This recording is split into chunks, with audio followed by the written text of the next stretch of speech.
Hi friends, welcome to குறிஞ்சி.com.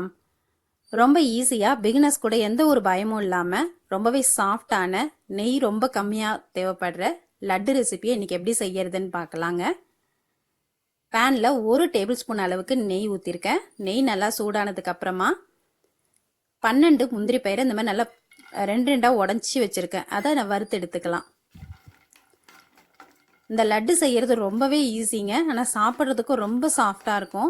பார்க்குறதுக்கும் இது மூச்சர் லட்டு மாதிரியே இருக்கிறதுனால எல்லாருக்குமே ரொம்ப பிடிக்கும். இது இந்த நவராத்திரியில் வீட்டுக்கு வர குழந்தைங்களுக்கு சாமிக்கு நெய்வேத்தியம் பண்ணிவிட்டு இதில் ஒரு லட்டு கொடுக்கும்போது அவங்களுக்கும் சாப்பிட்றதுக்கு ஈஸியாக இருக்கும்.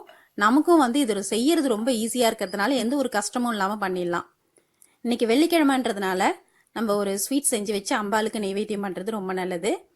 இப்போ முந்திரி பயிரை வறுத்து எடுத்துட்டு அதே பேனில் 2 டேபிள் ஸ்பூன் அளவுக்கு நெய் ஊற்றிருக்கேன். இந்த லட்டுக்கு மொத்தமாகவே இவ்வளோதாங்க நெய். இதுக்கப்புறம் நமக்கு நெய் தேவைப்படாது. இப்போ அதில் 1 கப் அளவுக்கு ரவை எடுத்திருக்கேன். அதை நல்லா சேர்த்து வறுத்துக்கலாம். உங்கள் வீட்டில் இருக்கிற நார்மலான ஏதாவது ஒரு கப்பில் அளந்து எடுத்துக்கோங்க.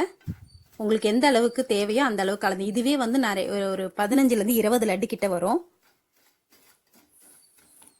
இப்போ இந்த ரவையை நம்ம எந்த அளவுக்கு வறுக்கிறோமோ அந்த அளவுக்கு நம்மளோட லட்டு நல்லா மிருதுவாக இருக்கும். அதனால் நல்லா இந்த ரவையை வறுத்து எடுத்துக்கணும். இதை வறுத்துட்டு ஒரு பாத்திரத்துக்கு மாற்றிடலாம். இப்போ இதை கலந்து எடுக்கிறதுக்கு ஒரு குக்கர் எடுத்துக்கோங்க. இதில் நம்ம 1 கப்பு ரவை எடுத்தோம் இல்லைங்களா, அதுக்கு 2.5 கப் அளவுக்கு தண்ணி. இந்த தண்ணி அளவு மட்டும் நீங்கள் கரெக்டாக வச்சுட்டிங்கன்னா போதும், உங்களோட லட்டு கரெக்டாக வந்துடும். எந்த கப்பால் ரவை அளந்து எடுத்தீங்களோ அதே கப்பால் 2.5 கப்புக்கு தண்ணி வச்சுட்டு அதில் 1/4 ஸ்பூன் உப்பு, 1/4 ஸ்பூன் ஏலக்காய் தூள், 2 சிட்டிகை ஆரஞ்சு கலர் ஃபுட் கலர் சேர்த்துருக்கேன். இப்போ 1 கப்பு ரவைக்கு நான் 1 கப்பு சர்க்கரை எடுத்திருக்கேன். இப்போ இதெல்லாத்தையும் நல்லா கலந்து இந்த தண்ணி நல்லா கொதிக்கணும். இந்த மாதிரி தளம்ப கொதிக்கிறப்ப நம்ம வறுத்து வச்சிருக்கிற ரவையை இதில் சேர்த்துடலாம். நல்லா கட்டி இல்லாமல் கலந்து விட்டுடுங்க. அவ்வளோதாங்க நமக்கு வேலை. இதுக்கப்புறம் நம்ம அடுப்பை ஆஃப் பண்ணிவிட்டு கொஞ்சமாக முந்திரி பயிர் இதை சேர்த்துட்டு குக்கர் மேல் மூடி போட்டு மூடிடலாம். ரொம்பவே ஈஸிங்க. பிகினர்ஸ் கூட இதை பயம் இல்லாமல் செய்யலாம். இப்போ அந்த விசில் போட்டுட்டு நான் எடுத்து அப்படியே வச்சிடுறேன். ஏன்னா அது வழியாக அந்த உள்ளே இருக்கிற சூடு வெளியேறாமல் உள்ளுக்குள்ளே ரவை நல்லா வெந்துடும். இப்போ இதை அப்படியே 1/4 மணி நேரம் விட்டுட்டு 1/4 மணி நேரம் கழித்து நம்ம திறந்து பார்த்தோம்னா நம்மளோட ரவை பார்த்திங்கன்னா கரெக்டாக வெந்திருக்கும். 1 கப்பு ரவைக்கு 2.5 கப்பு அளவுக்கு தண்ணி வைக்கும்போது கரெக்டான பதத்தில் வரும். பாருங்கள், இந்த அளவுக்கு நல்ல ரவை வெந்து மிருதுவாயிடுச்சு.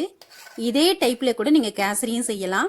நம்ம கேசரியாக செய்யும் போது நெய் அதிகமாக தேவைப்படும். இதே நம்ம கடாயில் செஞ்சோம்னா நெய் அதிகமாக தேவைப்படும். ஆனால் இது நம்ம 1 கப்புக்கு 2 டேபிள் ஸ்பூன் அளவுக்கு தான் நெய் சேர்த்துருக்கோம்.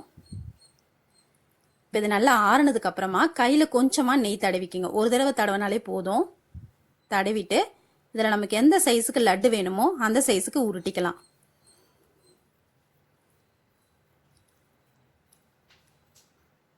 நம்ம நார்மலாக கேசரி பண்ணுற மாதிரி தாங்க. அதே கேசரியை நம்ம இன்னைக்கு கேசரி லட்டுவாக பண்ணியிருக்கோம்.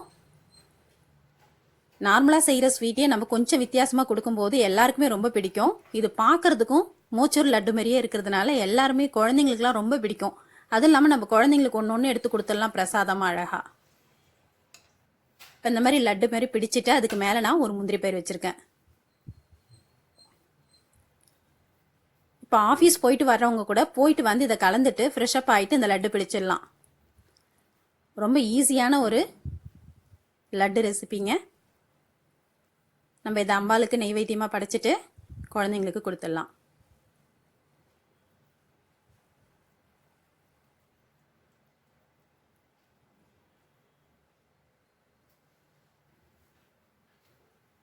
நான் இன்னைக்கு 1 கப்பு ரவைக்கு 1 கப் அளவுக்கு சர்க்கரை சேர்த்துருக்கேன். உங்களுக்கு சர்க்கரையோட அளவு இன்னும் கொஞ்சம் கூட தேவைன்னா நீங்கள் 1.5 கப்பு கூட சேர்த்துக்கலாம். இந்த 1 கப்புக்கு 1 கப்பு சர்க்கரைன்றது கரெக்டாக இருக்கும். இனிப்பு இல்லை இனிப்பு கம்மியாக தேவைப்படுதுன்னா 3/4 கப்பாக கூட நீங்கள் குறைச்சிக்கலாம். சர்க்கரையோட அளவு நம்ம சௌரியத்தை பொறுத்து.